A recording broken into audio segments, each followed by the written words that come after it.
continuing halacha talking about klei suda. Last time we spoke about the basic machlokes, Taz and Shach in this din, which is the Mechaber says that a sakin shel shchita doesn't need to be toiled. The Ramah says that it does need to be toiled.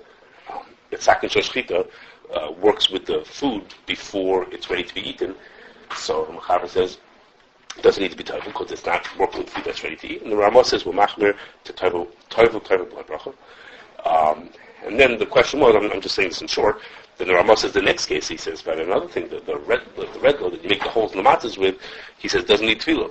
So the Taz says, that also needs tefillah blood bracha. For whatever reason, he said it like that.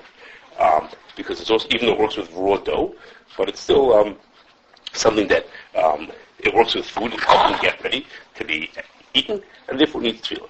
And the Shach says, no, it's not true. Only those things that have a potential use with food that's ready to eat, like a sakin shel shchita, you could use that sakin to cut a potato, or cut an apple, you could do something else that's ready to eat. That's the thing that the Ramah is being machmir to say, toivel bracha.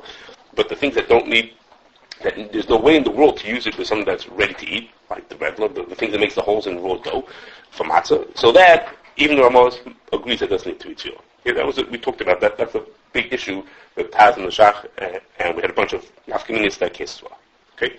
So, when we spoke about it like that last time, the term we kept using was, is the kli that you're using working with food that's ready for a meal? Okay, is it ready to use it as a meal, like a fork or something like that? Is that thing ready to use? Something that's ready to eat at a meal. So the truth is that there's a machlokes, a further machlokes. And that term that I keep using, is it for meal-ready food, is in itself a questionable term. And that is as follows. It starts with Rabbi Kveger a few halachos ago. There's a question whether things that are meant a storage container, like a bread box, or what's another example here? I have another example, I'll get to it. Or so that you put your sugar into, whether that thing, a big tank, whether that thing needs tefillah, which is to say, the thing that holds sugar is holding food that's ready to eat. It's ready to go. The bread box is holding bread. You can eat the bread. So it's touching food that's ready to eat at the meal. But the way it's brought down is the reason to say why it should not need tefillah is because the way some of the Rishonim says, does anybody eat from this thing straight? Does anybody drink out of this container? No, of course not. And therefore, it doesn't need to be titled. Okay? That would be the reason why someone would say that should or should not be titled. So, that's a question. These kind of storage containers, so they're not used to cook the food, they're not used to eat the food, they're in between, but the food that they're touching, or let's say a tank that just holds apple juice before you put it into the bottle. So it's holding apple juice, but nobody eats out of that tank, and you don't cook in that tank, so does that need to be titled? Okay, so now, before we tell you what it appears the din is in that case, it's a big machlokes, is there's seemingly a obvious question to this. Okay, and the question is, I told you last time, the Gemara says that not only Keilim that you use at a meal need to have tefillah. Even though the words that we use are klei suda, it doesn't only think that you eat with at the meal. It's not only forks and knives and cups and plates that need to be titled, but the Gemara says even pots and spits and grills, all these kind of things the Gemara says need to be titled. Now those things are not brought to a table. You ever sort of brought a grill to the table? You don't eat off the grill. So how can it be that someone could think that a storage container doesn't need to be titled? And it doesn't need to be titled because you don't use it right at the meal. You don't eat right out of it. Well, what are you talking about? The Gemara says the favorish that if you have a pot, it needs to be titled. Well, no one eats out of a pot either. Okay, maybe you could dream that someone brings a pot to the table, but nobody brings a spit to the table. Come on, that's like silly. You know what does that? So how can you think that the requirement is that it has to be something to eat mamish clay soup, the things that you eat with? How could that possibly be? So it looks like the answer is, and it seems, I'll read you some words from a Shulchan and Moshe about, not indirectly about this, directly about this, that means like this. So my question, I'm going to rephrase my question so that I'll be able to give you the answer. My question is, we would think the word klei suda means things that you eat at a meal. Klei suda, things that you use at the meal. When the Gemara says that pots are chayiv in tefillah, or spits are chayiv in tefillah, we think the Gemara is expanding that to say not only things that you eat at the meal, but even the things all the way back to the beginning when you help in getting the food ready. Anything that has contact with the food, even getting the food ready, is also heading towards the Suda. So all the way stretched, all the way back to there is also considered clay Suda. It's the Keilim that help you get ready for the meal. It's the Keilim that help get the food ready for the meal. That's what we would have thought. But it seems that the others, in which case, if that would be true, then the storage containers would also be part of it and helps get the food ready for the meal. The others hold like this. When the Gemara says clay Suda means the things that you eat at the meal. And we're not extending to enough that all the way back to cooking. It's redefining what the word clay Suda means. Clay Suda doesn't just mean things that you use to eat at a meal. It also means anything that helps you eat the food. So helping you eat the food, one is your spoon, that you eat the soup with it, you use the spoon to eat the food with it. And the other thing is, the thing that you cook it with also helps you eat the food. Because if you have a potato, you can't eat it until you cook it. So the pot also helps you eat the food. So it's clay Suda not because we say all the way back to being not stretching the definition of clay Suda. We're adding to the definition, or redefining what clay Suda means. It doesn't mean just when you eat at the actual meal, but anything that helps you in eating the food. So helping you eat the food is the clay Suda, the spoon at the table, but clay Suda also means the pot, because the pot also helps you eat the food. Without a pot, you can't eat the food. Okay, where Moshe says it, I'll show you, he's not trying to answer this question. He says like this. I'll read you the words. He says, clay Suda means like this, two things. Dvarim shu tzarech l'suda, mitzah habishul, av she'em mevim l'shem l'hashulchan u'macham suda. One is, there's one type of clay Suda means the things that you need for the cooking, to get the food ready. And the second is, the second is the thing that you eat at the table. They're two different things. To the point that Moshe says, this that some people think that storage containers need tefillah, he says they really agree with the other people. When we say that storage containers need tefillah, Moshe says they're only talking about storage containers that hold liquids. The only one who dreamed that you shouldn't get storage containers need tefillah is because it holds a liquid. Why? Because if if it had a storage container that held apple juice, okay, if it had a pitcher that holds apple, well, pitcher's not a good example. If it had a container that held a liquid that held apple juice, if I didn't have the container, my apple juice would be all over the floor. Okay, so it's serving a role for the meal because if not for the container, there wouldn't be anything. If it's a thing that holds bread, if there wasn't a bread container, the bread would still be here. So it doesn't really serve any role towards getting the food ready. It's just nothing, totally bread, but it's not doing anything. As opposed to the thing that holds a liquid, if not for that, the liquid would be all over the place. I wouldn't have any food. So Ramesh says, they all agree that it has to be helping the food get ready for the meal. So some are machmir to say liquid containers are helping the food get ready, and others say, come on, it's not really helping anything. It's just temporarily holding it while it's in between. Okay, this nafkamina that I just said to you between a liquid and a solid, we're going to have it once coming in a few times from now, which is there's a famous shur from Moshe about whether someone could eat if you get served on dishes that were not teviled. You come to someone's house and for whatever reason you figured out that they don't tevel their dishes, and Moshe is machad between whether the dishes are meant to hold liquids or solids. Okay, we'll talk about it when we get there. We also talked about it when we did Hilchos Tevillah. We were talking about what's the revise, what's the habitat of a food, and there also was a chazanish who was machalik between whether a container is holding a liquid or a solid as to how big the habitat is, whether everything in the container is considered to be the revise or only the actual food itself. Exact same kind of a chiluk of whether the container is holding a liquid, in which case the whole container, without the container there would be nothing. Okay, we had talked about that back in Hilchos Tevillah. Okay, so now, lots of people, I don't want to say they directly disagree with Moshe, but they implicitly disagree with Moshe. This chiluk Moshe is saying that there's a difference between a container for liquids or solids. Nobody else that I know says that. Most people assume that those who are machmir to say that a storage container needs tevillah means even for a salad. Moshe says no. If it would be holding just bread, everybody would agree it doesn't need tevillah. Yeah, I don't think that others agree with that. We're going to see a couple of times we'll get to halacha ches. There's a question about whether if you're a Jewish manufacturer, and let's say you're, I don't pick on them, but let's say you're Keilim and you sell grape juice in glass bottles. So we're going to talk about then, are they mechuyev to tevel those glass bottles before they sell them to you? Okay, if you make tuna fish and you put it into a can, you're a Jewish manufacturer, you own these cans, and you're using them to send tuna fish to people's houses. Okay, so are you mechuyev to tevel them before you put them in the container? Yeah, same question. We'll have to pick on the manufacturer. Same question for what's it called Illinois Nut. Okay, they package food for people. They put food on the platters. Are they mechuyv to table? We're going to talk about that in Mitzvah Shem Ches. Okay, whether that Jewish manufacturer has a chiv to table himself before he does it. But as you can imagine, that shaila is very intertwined with what we're talking about now, about whether a storage container. Okay, because that's really what those things are. So it's very intertwined with that question. Did you say the names of who holds what in storage containers? I'm getting to it in a second. I didn't say it. Right? I said I'm going to say that in a second. I'm leaving you guys in suspense. I did mention it starts with a kveger, back in Aruch. Okay, but anyhow, one of the things that we're going to talk about when we get to that din Aruch Ches is in Tzitz Eliezer he says even the people who are machmir to say that you have to tovel a storage container are only machmir because, if you remember the words I said to you, it's possible that somebody could drink out of the container. Let's say I have a bread basket. Okay, I have a thing that holds bread in it. Okay, a box to hold bread in it. I could eat out of that bread. I could sit down, bring it to the table, and or sit down next to it and eat right out of it. I could use it as a thing. I have a pitcher a container that holds my sugar.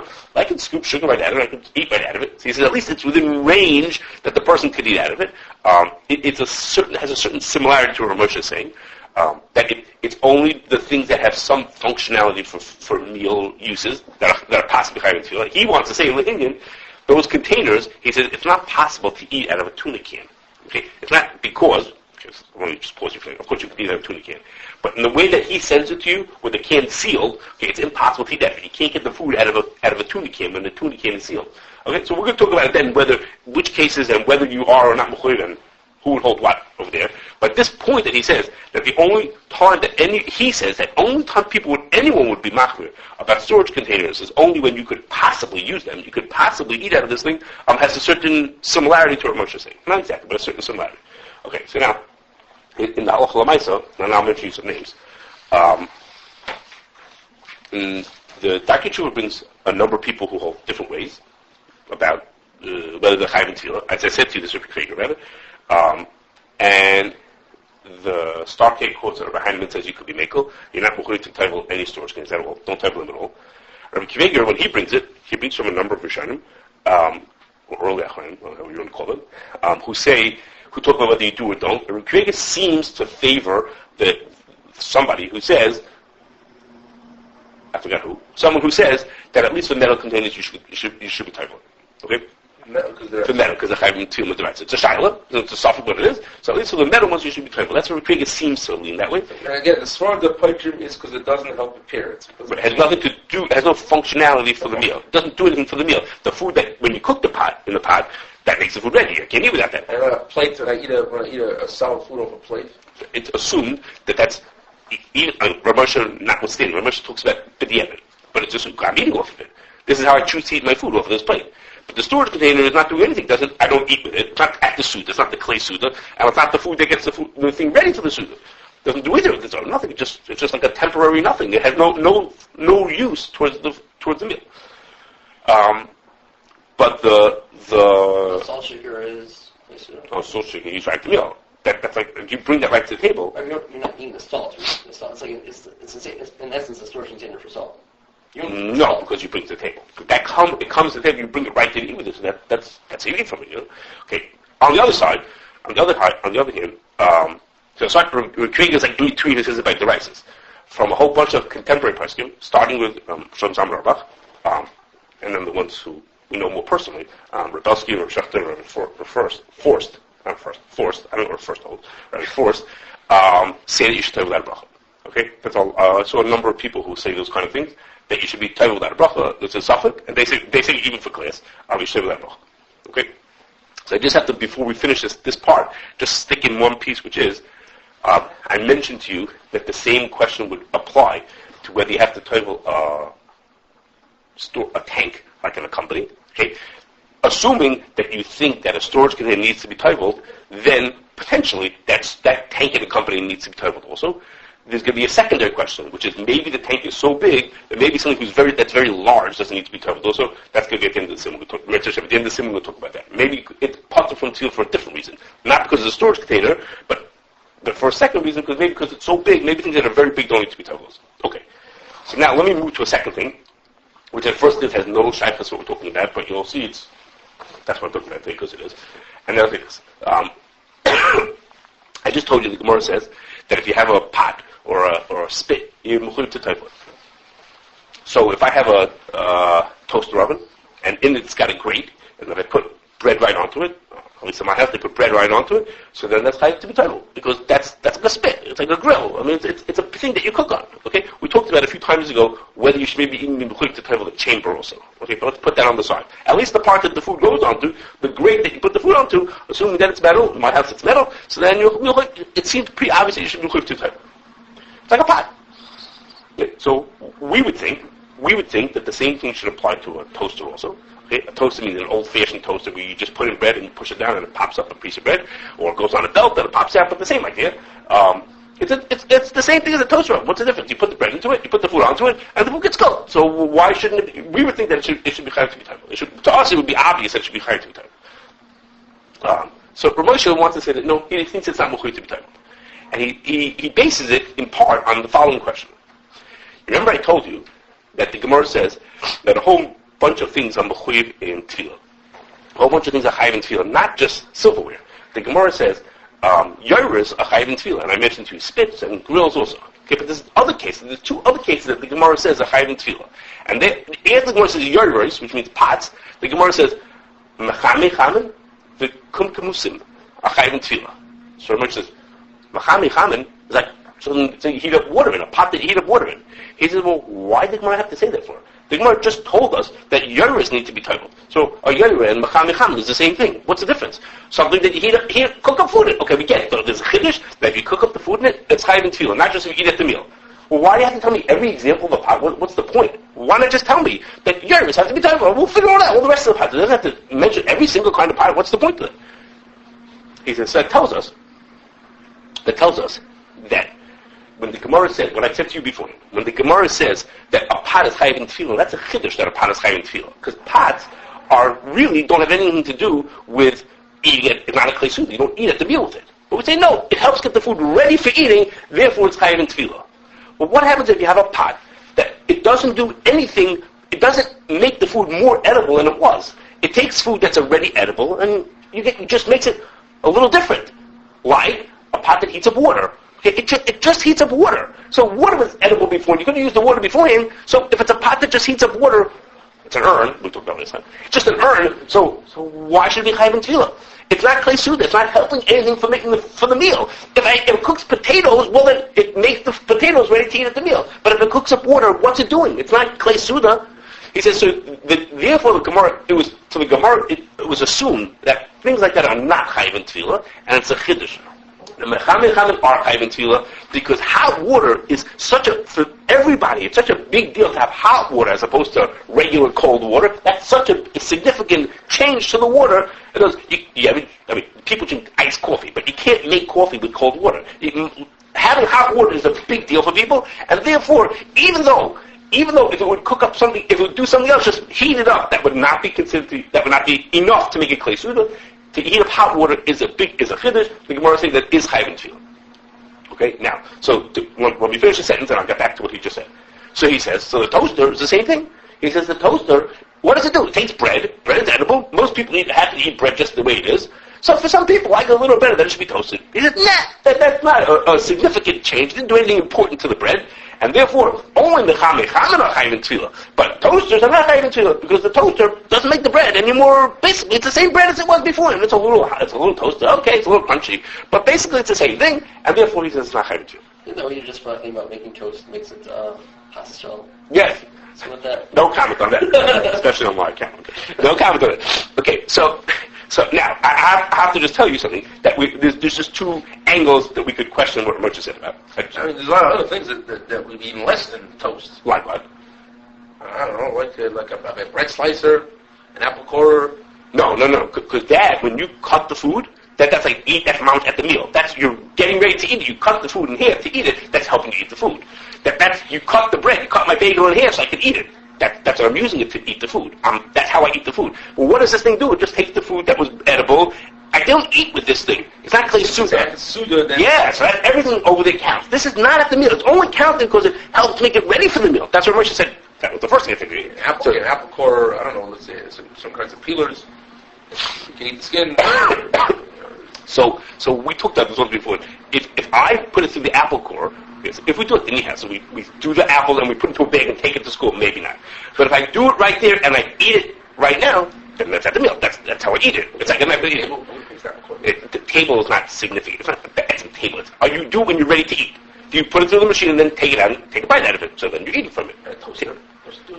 No, because you do it and then you eat. Look, I don't know if that's exactly the same. That's all. I'm not sure. I'm going to ask you two different questions. We'll figure it out. Wasn't my focus about water? Heating up water makes it more Mishra. Didn't you mention that once before about Mishra? The Gemara says that Mishra does not. But okay, I don't know. Okay, now let me answer my two questions. Two different types of questions. Not questions, sort of. One is like this. The Gemara actually says, the Gemara doesn't just say Mecham Mechamin. The Gemara says Mecham Mechamin and Kum Kamusim. Okay, so Ramesh says, well, Mecham Mechamin is extra. Who needs that case? Okay, he doesn't explain to us what the reason for the case of Kum Kamusim. And now, most people don't know what Kum Kamusim are, and neither did I. But I found out that it's in a bunch of Mishnayos in Keilim and Mikvois. And the Rama brings it also in Hilchos Keilim.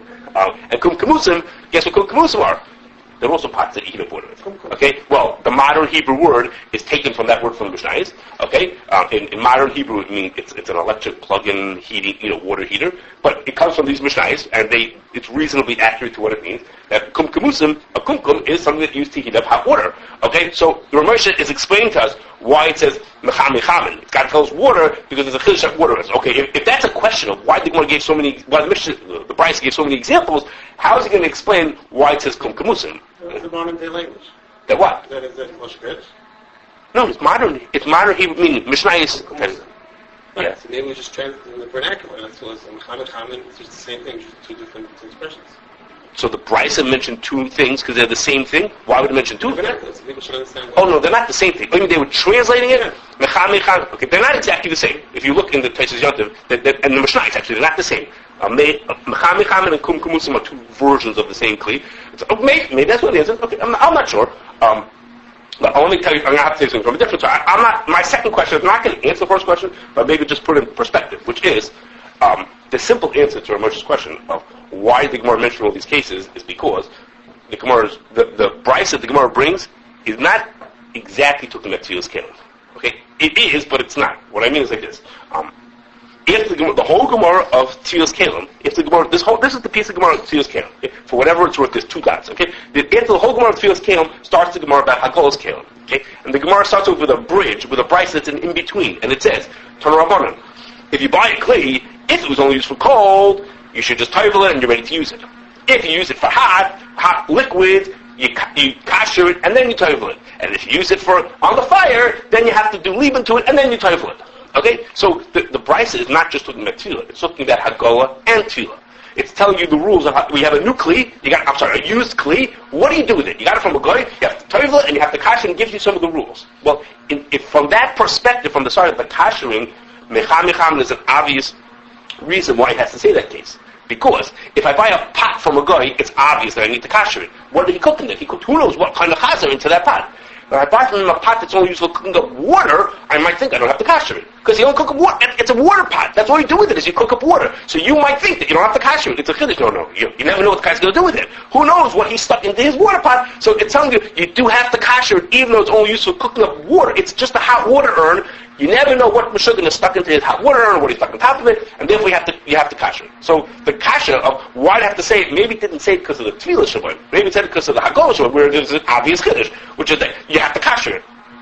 It's just used for hot water. So maybe you think you don't have to kasher it, Kamash you have to kasher it. Okay? That's not really answering Kum Kamusim, unless maybe they have different kinds of uses. But yeah, okay. So anyhow, back to what Immersion said. So Immersion said you don't have to Tevillah, you don't have to Tevillah a toaster because it doesn't really do anything for the food, and everyone agrees. If it doesn't do anything for the food, you don't have to Tevillah. So this chiddush about the toaster is built on the other chiddush, which is when the people said that storage containers have to be Tevillah, they're only talking about storage containers for liquids. But everyone will agree that storage containers used for solids don't have to be Tevillah. So this chiddush is built on top of that. Once you make that assumption, then you can think about toasters. Okay. As I said to you, I don't think that most people agree with the first one about the thing, and as you would guess, most people don't agree about the toasters. I don't have people but favorites. It happens to be there's a tshuva in Minchas Yitzchak. He's not talking about toasters. He's really talking about whether you have to have electrical appliances, and his example he's using is toaster. I mean, as if to him it was partial that it has to be Tevillah. And he's questioning, well, maybe since it's electrical, you don't have to Tevillah. It's like he's like mentioning totally in passing. I think that most people assume, not like a merch about this thing, but there are those who do. There are those who make, or at least say do Tevillah without a bracha, because a merch says you shouldn't have to say. Okay, so let me give you a few examples that relate to this thing of a merch. One is Shabbos Blech. Okay. So what's a Shabbos Blech? It's a piece of tin that you put on top of your stove top. Now, some people just put pots onto it. Okay, obviously, if you just put pots onto the blech, you don't have to Tevillah the blech. Okay, what happens if you put food right onto it? Okay, in my house, they put food right onto the blech, onto the edges of the blech to warm the food up. Right? Without anything in between? Right. They just they plop it right down onto the blech. What? That's a good question. That's not my thought. One second. So, but it's some temporary side use that's occasionally you do. It's not what I feel, right? So yeah, that's the halacha ches. The halacha ches. Crack coconuts. I don't have time till I have it because I crack coconuts with it. That's going to be halacha ches. We can talk about that. That if you use it temporarily, you actually do have to take it. Yeah, they put the bread right onto it. Yeah. Nothing right onto the left. Okay, so if you do that, so maybe I only think this question because I'm the only one who does that. But if you do that, they put like challah. I don't put like chicken soup right into the back, you know. But can I probably get the table of hammer to crack coconuts? we're going to talk about halacha ches. Okay. That's the basis for this question over here. Why? If you We don't do it temporarily. It happens every week in my house. So. Okay. So what I thought is that it would seem that Ramosha would say that it should be like a toaster. It's not doing anything for the food. What is it doing? Just warming up the food. It's just a way to spread some heat around and warm up the food. My bread doesn't get any better than it was before. It gets even less than toasted. Nothing. It just gets warmed up. Okay, it's usually for defrosting. It's like nothing happening on there. Okay, so Ramosha would seem to him would be partial that would not need Tevillah. And the others would potentially disagree. Those who say that storage containers need Tevillah. If you say that storage containers need Tevillah, then and because it has food contact in between when you cook it till you eat it, maybe it needs to. Okay, opposite extreme is. Ooh, I forgot to tell you something. Okay, I'll skip that. Okay, opposite extreme is sandwich maker. Okay, a sandwich maker. You take 2 pieces of bread, put cheese in the middle, or peanut butter, or eggs, or salami, whatever you want to put in the middle of it, and you close it up. Okay, and come back a few minutes later, and it smushed it all together and cooked it and made it into a new ma'achal. Okay, so it would seem that even Moshe would agree that even though you're really just toasting it, you're taking a ready edible food and you're making a new choice of eating it. But the whole point of this machine is to do that, and it makes quite a different food. And then putting everything together in a way, seemingly that should be like a pot that everyone should be Tevillah. Okay. To me, a little more questionable is what about if a person has an immersion blender? Right? An immersion blender is this long stick, and at least the way they use it in my house is you make something, let's say like soup. That's what it's usually for. You make soup, and the soup's got all kinds of pieces in it, but you want to have a pureed soup. You don't want to have a soup with chunks in it. So you stick the immersion blender into it, and it just chops it up. Okay, it's just a mixer, the mixer on a stick. Okay, and it just blends everything up and turns your soup that instead of having pieces in it, now it's all just one big thicker porridge. Okay, so it seemed to me that was exactly what Ramosha was describing about the toaster. Okay, it basically takes in a ready cooked food, and some people prefer it this way instead of that way, but you're not doing much to make the food more edible. And if you help like Ramosha, then seemingly that should not be Tevillah. Again, those who disagree, which I think is most people, would think that needs to be Tevillah. Okay, so a last couple of things. Let's use it for other. Like what? Like what? Yes, so if you use it like that to prepare food, like if you have other uses for it, like you said, to whip a food, yes, then we need Tevillah. If the whip is edible, which it is, whip is ready to eat, then yes, then we need to. You're correct. Okay. So I have 3 things that. This is not related to what we talked about directly before, but just about this thing of what's considered Klei Suda. You tell me what you think. I have a little bit of people who spoke about it, but what do you think about these things? Okay? The 3 things are meat thermometer, and a flour sifter, and a food scale. Okay? Well, all those three things, you use them in preparing food. You use a food thermometer to stick it into your food I know we use it for kashing to see if the water's hot, but or for urns to see if how hot it is. But regular people use food thermometers to see if the food is cooked. You stick it into your turkey and you see if it's the right temperature. That means the food is cooked. That's what it's for. Or a sifter. What do you do with a sifter? You sift it. I'm not talking about 100 years ago. Nowadays, what do you do with a sifter? You want to make sure there's no pieces of packaging are in there. You want to make sure there's no bugs in there. So you sift the flour. Okay, but that's when the flour is ready to use beforehand. And the third one, my third one, a food scale. Okay, I'm not talking about a food scale for ingredients. I'm talking about for finished foods. A person wants to make sure they only eat, 400 grams of rice, so they stick it onto the scale. Okay, so. Okay. Okay, so the thermometer, even though you use it for cooking, that's what it is. Okay, so everybody here thinks, okay, that's fine. I can take that. That's the thermometer of the scale, 6 to 8. Yeah. Okay, I'll tell you some names in a second. Only some of them do I have some names. And what would you think also now, related to this, is these three is, what would you say about an immersion heater? Okay, an immersion heater is basically a piece of metal, you plug it into the wall, and then you stick it into your cup. And it heats up the water. Okay, it heats up the water. So Rabbi Yasha says, it's a pot. That's how you cook up water with it. Okay, Rabbi Yasha, you gotta cook it, you have to table it, because you use it to heat up water. Okay? Shulchan says, no, I'm not exactly sure what he means. He said the word that they quoted him as saying, it's not from him directly, it's indirectly. They quoted him as saying is that it's a gachelas ba'alma. Okay, it's just like a piece of hot, it's like a fire. Okay, which that's really what it is. It's not the pot that you cook in, it's the fire that you cook with. And somehow he feels it's not clay suda. It's not. I guess suda. It seems that after suda means you get the food ready with it. If this is not with the food ready, this is sort of like. I got metal gachelas that I kept using. What'd you say? It had a metal gachelas that I kept reusing to heat up food. Why would that be confusing? I'm not sure exactly. Usually cost doesn't come in contact. I know, but here it does. But here it happens to be that it does. So why is that an automatic disqualification? I'm suspecting that's something to do with it's not clay suda. Suda has to do with like things that hold your food. This doesn't hold food. This is like heats up the food. It's like a funny kind of a clay. What I say. So anyhow, about the other one, you guys are all very convinced, and I'm fine with that. About the other things, Rabbi Yasha says, I'll give you some names just for the ones that I know. Rabbi Yasha says that you don't have to title Sifter. And Rabbi Ford said you should, but without a bracha. And on a food scale, Rabbi Ford said this time Tevillah with a bracha. Rabbi Shachar didn't know what he's talking about. Rabbi Shachar was very surprised with it, and he said no Tevillah. That's what Rabbi Shachar said. No way that you can make a Tevillah. Okay, that's it.